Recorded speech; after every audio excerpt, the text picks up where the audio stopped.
Sur ordre du président américain Donald Trump, quelques 300 soldats de la garde nationale américaine se sont déployés à Los Angeles dimanche matin après 2 jours de raid menés par l'agence de contrôle de l'immigration et des douanes qui se sont heurtés à la résistance et à d'importantes protestations des résidents locaux. Un certain nombre d'incidents ont pris une tournure violente. Des dizaines de personnes soupçonnées d'être des sans-papiers ont été rassemblées et arrêtées sur leur lieu de travail. Un grand nombre de membres de notre communauté ont été capturés lors de raids aujourd'hui. Leurs noms ne nous ont pas été communiqués. Les avocats ne sont pas autorisés à entrer. Ils viennent de nous dire qu'ils suspendaient toutes les visites d'avocats, donc ils nous refusent l'accès à nous, les avocats qui sont ici pour représenter des clients. Des familles désespérées d'obtenir des informations sur leurs proches se sont précipitées au centre de détention fédéral du centre-ville samedi, tandis que les manifestations se poursuivaient. Nous sommes ici, unis dans la communauté, unis dans notre indignation face à ce qui s'est passé dans notre ville, dans nos quartiers, sur nos lieux de travail.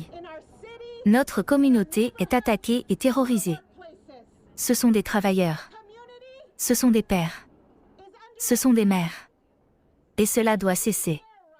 Mais certains incidents ont pris une tournure violente dans la ville voisine de Compton, qui compte une forte population de migrants. Une voiture a été incendiée, des cocktails Molotov ont été utilisés contre les policiers. La Maison-Blanche a parlé d'insurrection. Nous allons suivre cela de très près. Et quand ils crachent sur les gens, vous savez, ils crachent. C'est leur nouveau truc. Ils crachent. Ce qui est pire encore, vous savez ce qu'ils jettent sur eux. Et quand cela arrive, j'ai une petite déclaration, ils disent « ils crachent, nous frappons ».